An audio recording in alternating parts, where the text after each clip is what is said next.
بسم اللہ الرحمن الرحیم رب اشرح لی صدری ویسر لی امری واحلل عقدۃ من لسانی یفقہوا قولی۔ الحمد للہ الذی لا مانع لحکمہ ولا ناقض لقضائہ والصلاة والسلام علی سید انبیائہ وسند اولیائہ واحبابہ المعارضین لاعدائہ،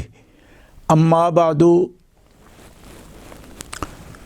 فاعوذ باللہ من الشیطان الرجیم، بسم اللہ الرحمن الرحیم۔ ما آتاکم الرسول فخذوہ وما نہاکم عنہ فانتہوا، صدق اللہ العلی العظیم۔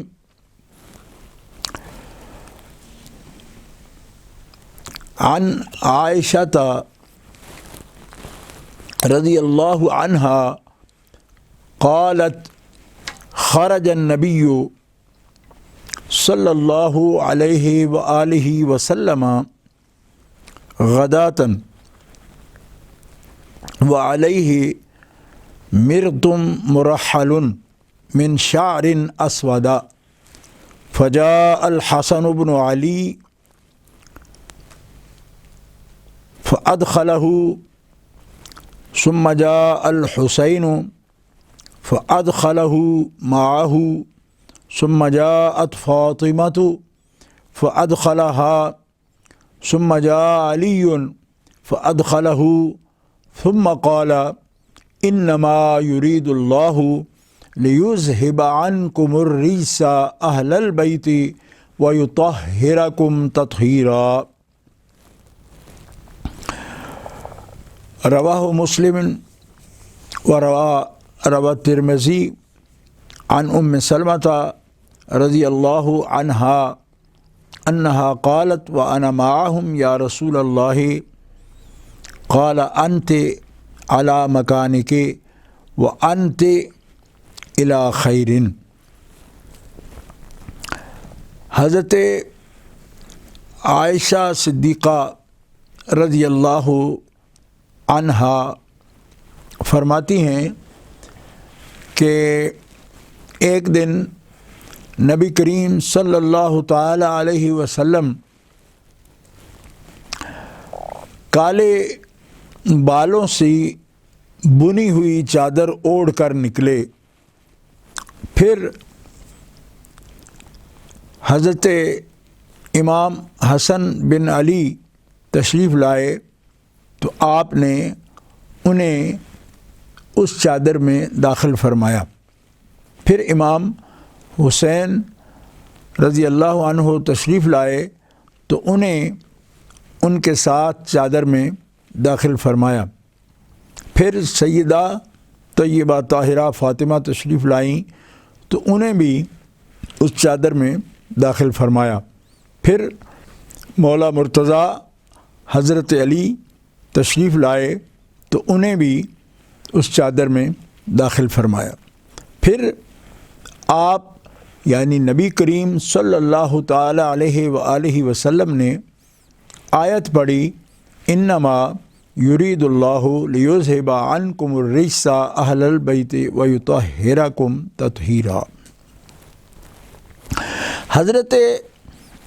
سلمہ ام المومنین رضی اللہ عنہا فرماتی ہیں کہ میں نے عرض کیا، کیا یا رسول اللہ، یا رسول اللہ کیا میں بھی ان کے ساتھ ہوں؟ تو آپ نے فرمایا تو اپنی جگہ پر ہے اور تو بھلائی پر ہے۔ اس حدیث پاک کو امام ترمذی رحمۃ اللہ علیہ نے، امام ابو داؤد رحمۃ اللہ تعالی علیہ نے اور اجلہ محدثین کرام نے اس کی تخریج فرمائی ہے، اور حضرت امام مسلم بن حجاج القشیری رحمۃ اللہ تعالی علیہ آپ نے بھی اس کو تخریج فرمائی ہے۔ حضرت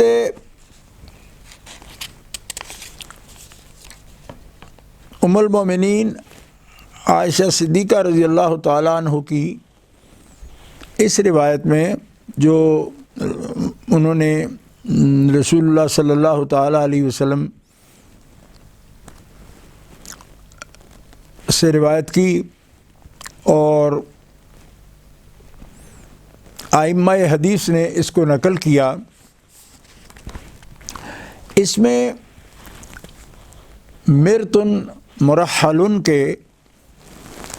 الفاظ مبارکہ کا معنی یہ ہے کہ وہ چادر جس پر اونٹ کے کچاوے کی تصویر بنی ہوئی ہو، اور مرحل سے یہ بھی مراد ہے کہ ایسی چادر جو اونٹ کی پشت کے اوپر بھی ایسی چادر ڈالی جاتی ہے، تو نبی کریم صلی اللہ تعالیٰ علیہ وسلم کالے بالوں سے بنی ہوئی یہ چادر کمبل مبارک آپ کے بدن اقدس پر آپ نے لپیٹا ہوا تھا اور لیا ہوا تھا، اور اسی کے اندر آپ نے اہل بیت اطہار کے ان نفوس قدسیہ کو داخل فرمایا، اور پھر یہ آیت کریمہ انما یرید اللہ لیذھب عنکم الرجس اہل البیت ویطہرکم تطہیرا تلاوت فرمائی۔ اور حضرت ام سلمہ رضی اللہ تعالی عنہا کی روایت کے اندر یہ الفاظ مبارک موجود ہیں، جس میں یہ عرض کیا اپنے مالک کی بارگاہ میں، اللہم ہؤلاء اہلی فاذھب عنہم الرجس وطہرہم تطہیرا، کہ یہ ہیں اہل بیت میرے مالک تعالیٰ، ان پر ان سے ہر قسم کا رجس جو ہے، رجس اور الزام والی بات ان سے دور فرما دے اور ان کو پاک کر دے جیسے پاک کرنے کا حق ہے۔ اس حدیث پاک میں ان حضرات کی یعنی جن کو رسول پاک صلی اللہ تعالیٰ علیہ وسلم نے اس چادر میں لیا، اہل کساء کہتے ہیں ان کو، اور ان کی بہت بڑی فضیلت اور منقبت وہ اس حدیث پاک سے میں مذکور ہے، اور اس کے ساتھ ساتھ اس سے یہ بھی مسئلہ معلوم ہو گیا کہ نبی کریم صلی اللہ تعالیٰ علیہ وسلم نے قرآن پاک میں لفظ اہل بیت جو آیا اس کا مصداق اس حدیث پاک سے، یعنی اہل البیت کے لفظ کا مصداق جو ہے وہ بھی آپ نے واضح فرمایا کہ ان حضرات کو اس میں شامل کیا۔ اور جب حضرت ام سلمہ رضی اللہ تعالی عنہا نے عرض کی کہ میں بھی کیا چادر میں آ جاؤں، تو نبی علیہ السلام نے فرمایا کہ تو بھلائی پر ہے اور اپنی جگہ پر ہے۔ اس کا ایک مفہوم یہ ہے کہ چونکہ اہل بیت گھر کو کہتے ہیں اور اہل کا مطلب ہے اس گھر والے، تو جب حضرت ام سلمہ نے یہ عرض کی یا رسول اللہ کہ کیا میں بھی اس چادر میں آ جاؤں، تو آپ کے فرمانے کا مقصد یہ ہے اور مفہوم یہ ہے کہ جس گھر میں یہ آیت کریمہ نازل ہوئی ہے، ام سلمہ تو پہلے سے اس گھر میں موجود ہے، لیکن حضرت علی مرتضیٰ شیر خدا، حضرت خاتون جنت، حضرت امام حسن اور امام حسین وہ اس گھر میں حضرت مولا علی شیر خدا کے گھر میں موجود تھے۔ تو کوئی بھی یہ وہم کرے کہ اگر اہل البیت سے مراد وہی ہیں جو گھر کے اندر موجود ہیں، تو نبی کریم علیہ السلام نے ان کو بلا کر یہ واضح فرما دیا کہ وہ جو گھر میں موجود ہیں وہ بھی مراد ہیں، وہ تو پہلے ہی گھر میں موجود ہیں، لیکن جو گھر میں نہیں ہیں اور وہ میرے سب سے قریبی ہیں، حتیٰ کہ حضرت خاتون جنت کو فرمایا کہ وہ بدعتم منی، کہ وہ تو میرے جگر کا ٹکڑا ہے، میرے بدن کا حصہ ہے۔ اور پھر جن کو بھی آپ نے اس چادر میں داخل فرمایا ان کے لیے الگ الگ یہ وضاحت موجود ہے کہ حضرت مولا علی شیر خدا کرم اللہ تعالی وجہ الکریم کے لیے فرمایا علی منی وانا منہ، علی مجھ سے ہے، میں علی سے ہوں۔ اور پھر حضرت امام حسن مجتبی رضی اللہ تعالیٰ عنہ آپ کے لیے اور امام حسین علیہ مقام کے لیے یہ حدیث پاک موجود ہے کہ ہما ابنایا، یہ دونوں میرے بیٹے ہیں، اور ابنا بنتی، یہ دونوں میرے بیٹے ہیں، میری بیٹی کے بیٹے ہیں، اسبات ہیں میرے۔ اور اس کے ساتھ ساتھ امام علی مقام حضرت امام حسین رضی اللہ تعالیٰ عنہ کے لیے یہ صراحت موجود ہے کہ حسین منی وانا من حسین، کہ میں حسین سے ہوں، حسین مجھ سے ہے۔ یہ بھی حدیث جامع ترمذی شریف کے اندر موجود ہے۔ تو یہ بات کہ جب وہ میرے وجود کا، میرے جسم کا، میرے بدن کا جز ہیں تو وہ میرے اہل بیت ہیں۔ قرابت اہل بیت، اقرب جو رشتہ ہے اہل بیت کا نسبی طور پر وہ ان سے ہے، اور جو ازواج مطہرات ہیں وہ تو ان گھروں کی مالکہ ہیں، ان گھروں میں رہتی ہیں کہ ان کے مالک اور ان کے جو آقا ہیں اور جن کا گھر ہے رسول پاک صلی اللہ تعالیٰ علیہ وسلم، تو ان کے ساتھ ازواج مطہرات کی جو نسبت ہے تو ان گھروں میں جب وہ سکونت رکھتی ہیں وہ اہل بیت ہیں، اس کا مصداق ہے۔ تو فرمایا تم تو پہلے ہی گھر میں موجود ہو، ٹھیک ہے، لہذا تمہیں چادر دینے کی ضرورت نہیں ہے۔ ان کو مصداق اہل بیت کا آپ ارشاد فرما رہے ہیں، اور عظمت اور ان کی منقبت اور ان کی فضیلت یہ صراحتاً اس حدیث پاک سے ثابت ہو رہی۔ اچھا، اس اہل بیت کے 3 مفہوم محدثین کرام نے بیان فرمائے۔ اس میں ایک تو چادر والے، یہ حدیث پاک جو ابھی پیش کی ہے کہ نبی کریم صلی اللہ تعالیٰ علیہ وسلم پر یہ چادر مبارک تھی، اور اس چادر مبارک کے اندر ان کو داخل فرما کے تو پھر ہاؤلاء اہلی بھی فرمایا، اور انما یرید اللہ لیذھب عنکم الرجس اہل البیت کی آپ نے آیت کریمہ کی تلاوت فرمائی۔ اچھا، اس موضوع پر کئی اسانید کے ساتھ، سندوں کے ساتھ یہ روایت موجود ہے، چادر والی جو روایت ہے اس میں متعدد روایات موجود ہیں۔ اچھا، دوسری بات جو اس سے معلوم ہو رہی ہے وہ یہ ہے کہ ازواج مطہرات امہات المومنین، جیسا کہ اس پر قرآن مجید نے صراحت فرمائی کہ اللہ تعالیٰ نے اس آیت کریمہ انما یرید اللہ لیذھب عنکم الرجس اہل البیت ویطہرکم تطہیرا، اس سے جو پہلی آیات ہیں صراحت کے ساتھ ان میں رسول اللہ صلی اللہ علیہ وسلم کی ازواج مطہرات کا ذکر کیا گیا، نام ذکر ہو گیا، یعنی یا نساء النبی لستن کاحد من النساء، ٹھیک ہے۔ تو اس صراحت کے ساتھ ازواج مطہرات کا جب اس کے میں ذکر آ گیا تو معلوم ہو گیا کہ وہ بھی اہل بیت کا مصداق ہیں کہ جو نبی علیہ السلام کی ازواج ہیں، بیویاں ہیں، ازواج بھی اہل بیت ہیں۔ اور پہلے بھی ذکر آ گیا ان کا، یہ جو جس مقام پر آیت کریمہ سورہ احزاب میں یہ 22ویں پارے میں موجود ہے، اس سے ماقبل کی جو آیات ہیں اس میں صراحت کے ساتھ 2-3 مرتبہ ازواج مطہرات کا یا نساء نبی کہہ کے ان کا خطاب کیا گیا ہے۔ اسی طرح اس آیت کے بعد جو ہے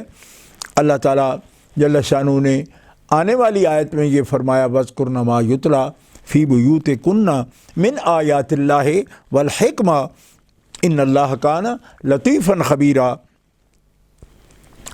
تو اس میں بھی ان کا ذکر پاک موجود ہے۔ ازواج مطہرات کا ذکر موجود ہے، امہات المومنین کا۔ تیسرا جو مسئلہ اس میں روایت میں آیا کہ اہل بیت کا جو مفہوم ہے وہ کن کن لوگوں کو شامل ہے۔ اس گھر میں سکونت تو ازواج مطہرات، اور قرابت قریبہ نسبی کہ جن کو نبی کریم علیہ الصلاۃ والسلام کی اولاد ہونے کا شرف حاصل ہے، اور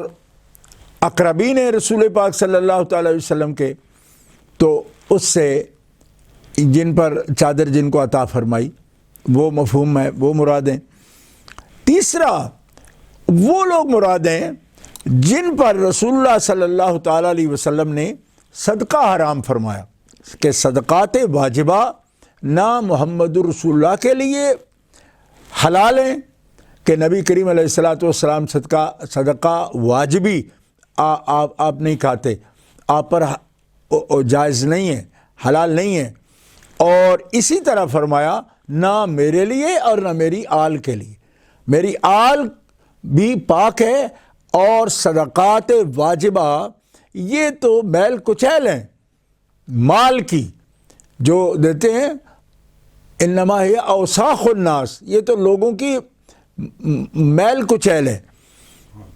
تو اللہ تبارک و تعالیٰ نے نہ میرے لیے حلال کیا ہے اور نہ میری آل کے لیے حلال کیا ہے۔ جب یہ صراحت فرما دی تو اب جن جن پر بھی صدقہ حرام کیا وہ بھی اہل بیت اطہار ہیں، وہ نبی کریم علیہ السلام کے ذوی القربہ ہیں اور آل ہیں، اور اہل بیت کا اطلاق ان پر بھی ہوتا ہے جن پر اللہ کے رسول صلی اللہ علیہ وسلم نے زکوٰۃ اور صدقات واجبہ حرام فرمائیں۔ ان سے آل عقیل ابن ابی طالب، آل جعفر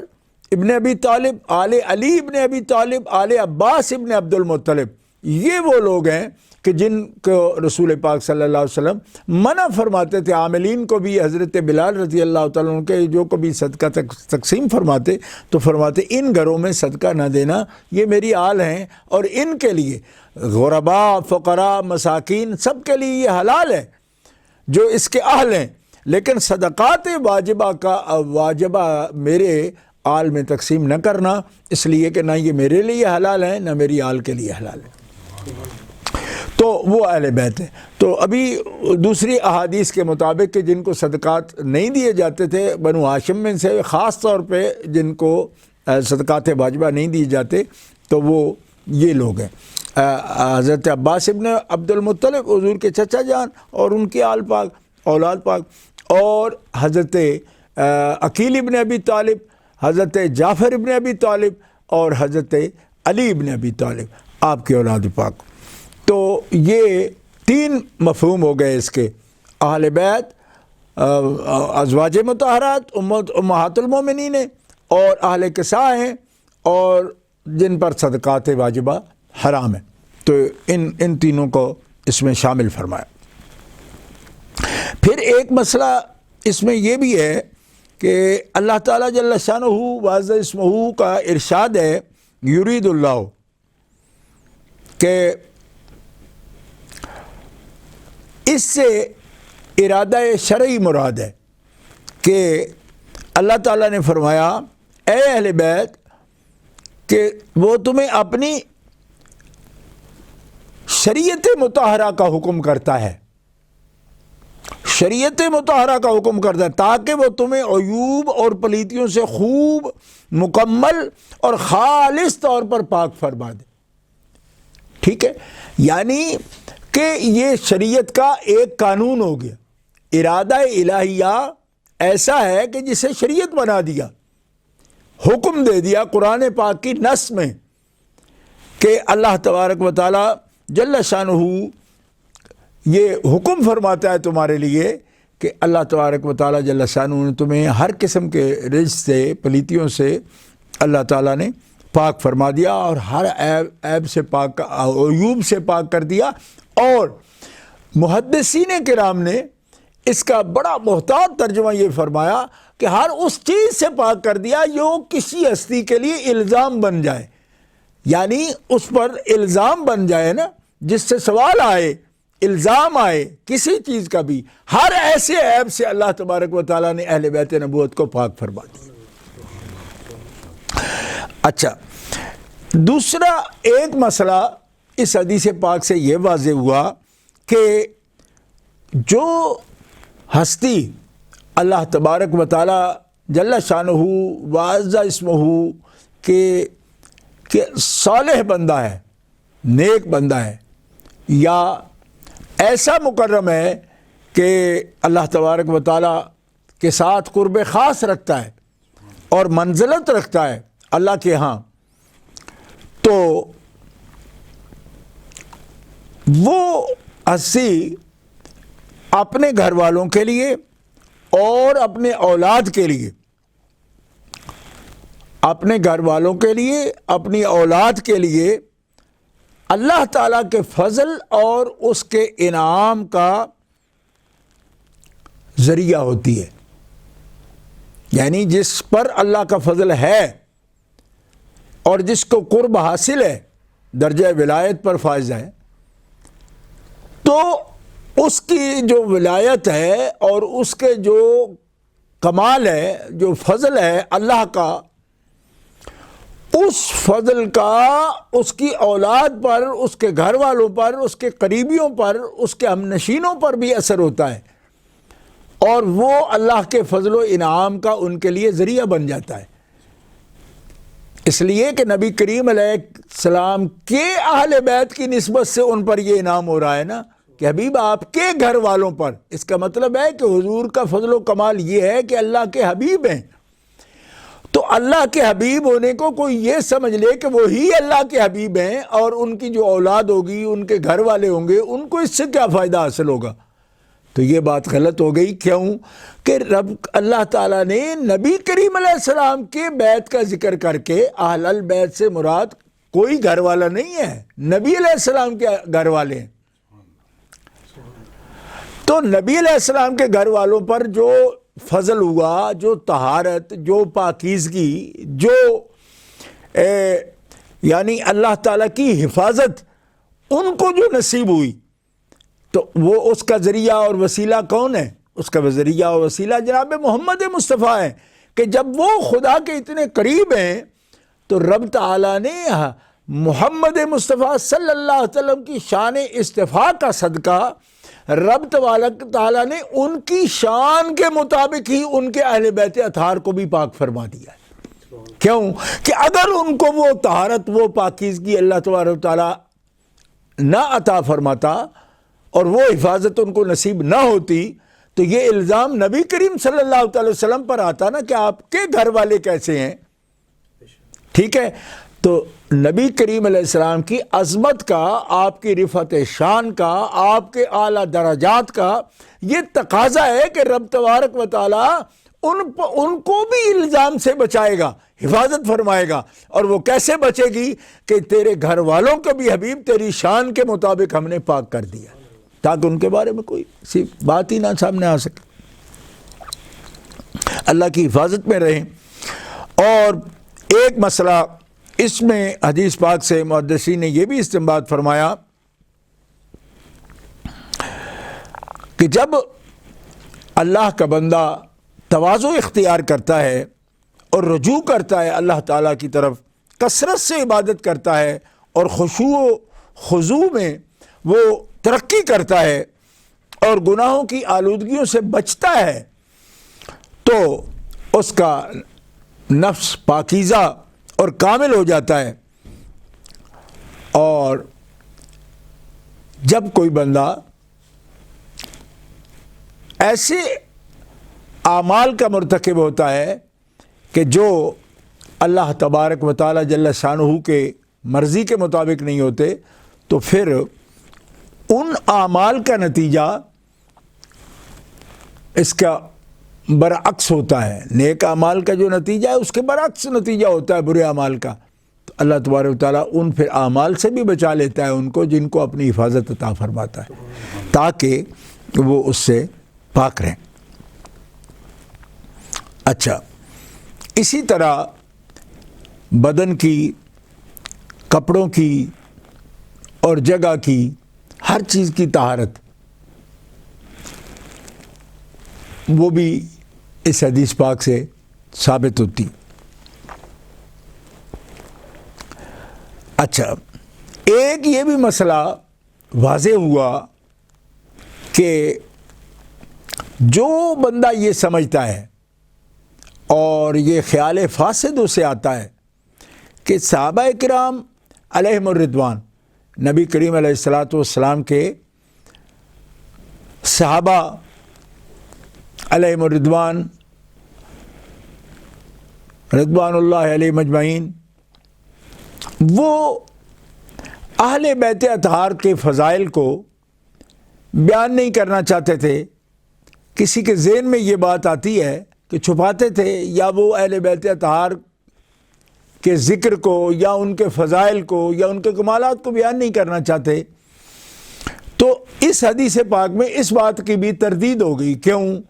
اس واسطے کہ اس حدیث پاک کو روایت کون کر رہا ہے؟ ام المومنین حضرت عائشہ صدیقہ۔ دوسرے مقام پر اسی روایت کو ام المومنین حضرت ام سلمہ بیان کر رہی ہیں، پھر حضرت زید بھی اس حدیث پاک کو بیان کر رہے ہیں۔ تو یہ کون ہے؟ یہ نبی کریم علیہ الصلوۃ والسلام کے اہل بیت بھی ہیں، امہات المومنین ہیں، صحابہ کرام ہیں۔ جب وہ اس بات کو روایت کر رہے ہیں تو ان لوگوں کی تردید ہو گئی کہ صحابہ اہل بیت کے بیان نہیں کرنا چاہتے، یا کسی کو بتانا نہیں چاہتے، یا چھپانا چاہتے، معاذ اللہ چھپانا چاہتے، تو پھر کوئی روایت کیوں کرتے؟ اس لیے حدیث پاک بتاتی ہے کہ اصحاب رسول کریم کے دل جو ہیں وہ اہل بیت اطہار کے بارے میں پاک ہیں، ان کے اندر ایسی کوئی بات نہیں ہے کہ وہ اہل بیت کے اطہار کے فضائل بیان کریں۔ کیوں؟ کہ ان کی جو شباہت ہے، اہل بیت اطہار کی شباہت جو ان کو نبی کریم علیہ الصلوۃ والسلام کے ساتھ تھی کہ وہ شبیہ تھے امام حسن پاک کی، امام حسین پاک کی، حضرت خاتون جنت بالکل شبیہ بھی نہیں بلکہ اشباہ ہیں، سب سے زیادہ مشابہ ہیں رسول پاک کے۔ یہ حدیث بھی جامع ترمذی شریف میں ہے۔ یہ حدیث بھی کون بیان کر رہا ہے؟ ام المومنین حضرت عائشہ صدیقہ رضی اللہ تعالیٰ، وہ بیان کر رہی ہیں۔ تو اگر ام المومنین کے دل میں یہ ہو کہ میں تو حضرت فاطمہ الزہرا کے فضائل نہیں بیان کرتی، یا میں چھپانا چاہتی ہوں، تو پھر بیان کیوں کر رہے ہیں؟ حدیث پاک کے ذخیرہ میں یہ حدیثیں جو ذکر ہوئی ہیں، بلکہ حضرت عائشہ صدیقہ نے تو ان لفظوں کے ساتھ بیان کیا۔ آپ فرماتی ہیں کہ میں نے کسی شخص کو بھی، کسی کو بھی ما رأیت احداً، کوئی ایک بھی ایسا نہیں دیکھا کہ جو فاطمہ الزہرا سے زیادہ مشابہ ہو رسول اللہ کے سیرت میں، صورت میں اور لہجے میں اور عبادات میں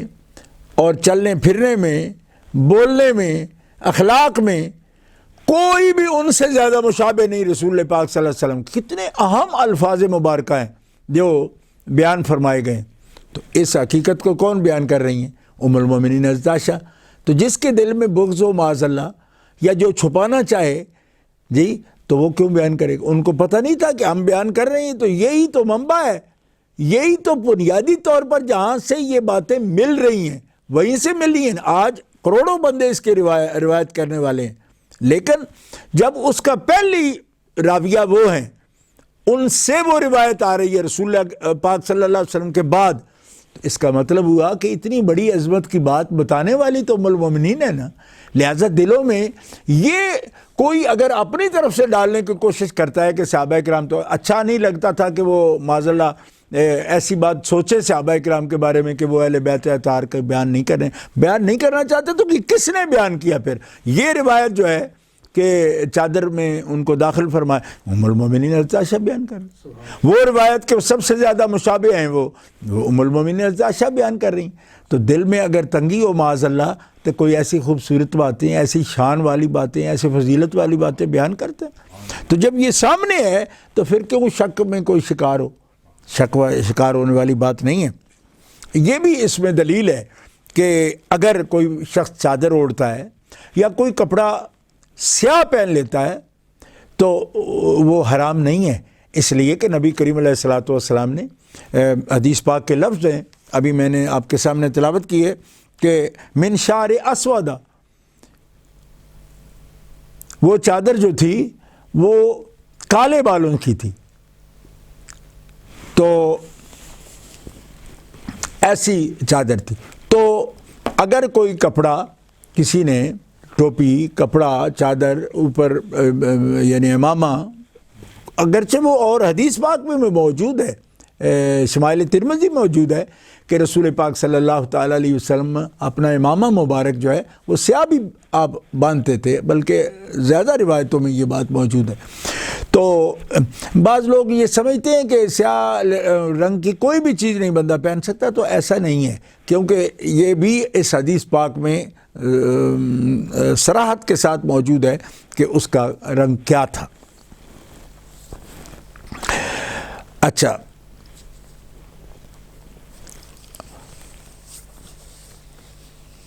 یہ چند فوائد حدیث ہیں جو آپ کی خدمت میں پیش کیے گئے ہیں،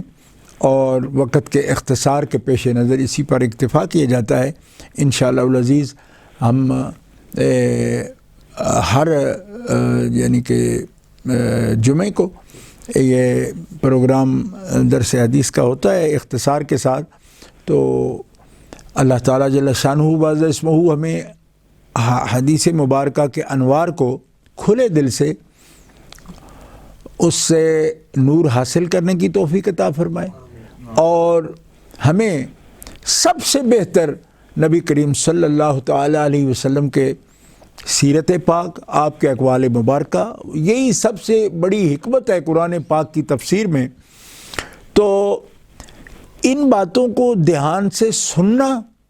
اور پھر آگے اسی طرح کوشش کرنا، جس طرح سنا ہے یا پڑھا ہے اسی طرح آگے بیان کر. تو تمام دینی و یقینی بھائیوں کو، بہنوں کو میں یہ عرض کرنا چاہتا ہوں کہ حدیث پاک کے دروس اور حدیث پاک کی تلاوت اور حدیث پاک کا سننا، حدیث پاک کا سمجھنا، اس کے مطالب کو اپنانا، اچھی طرح ذہن میں بٹھانا، یہ آپ کے دلوں میں جتنی بھی غم کی کیفیت ہو نا، مایوسی کی کیفیت ہو، غم کی کیفیت ہو، یہ اس کو دور کر دیتا ہے. آپ اس کا تجربہ کر لینا، کیونکہ حدیث پاک ہے. رسول پاک صلی اللہ علیہ وسلم کا فرمان ہے، سنن ابن ماجہ میں یہ روایت موجود ہے، نظر اللہ عمران سمع مقالتی فوعاہا واداہا. رسول پاک فرماتے ہیں، دعا کرتے ہیں کہ یا اللہ اس آدمی کو تر و تازہ رکھ، یعنی اس کو بھی مایوسی اس پر، اس کے دل پر نہ چھائے، نہ چہرے پر نہ دل پر، اور وہ مرجھائے نہیں. جیسے کہ پھول مرجھا جاتا ہے نا، تو آپ نے فرمایا اس کا دل کبھی مایوسی میں مرجھائے نہیں، اس کی کلی دل کی کھلتی رہے. یا اللہ، کون؟ جو میری باتیں سنے، پھر یاد کرے، پھر جیسے اس نے سنی یاد کی اسی طرح آگے پہنچا دے. تو اس کے لیے ایسی خوبصورت دعا حسین، میں نے بہت سی دعائیں پڑھی مگر یہ دعا کہیں نہیں دیکھی کہ رسول پاک ہی یہ دعا فرما رہے ہیں. آپ فرماتے ہیں اور آپ اندازہ فرمائیں کہ دل کی مایوسی ایک ایسی بیماری ہے کہ آپ چاہے تو ڈاکٹروں کے پاس جائیں، سٹی سکین کرا لیں،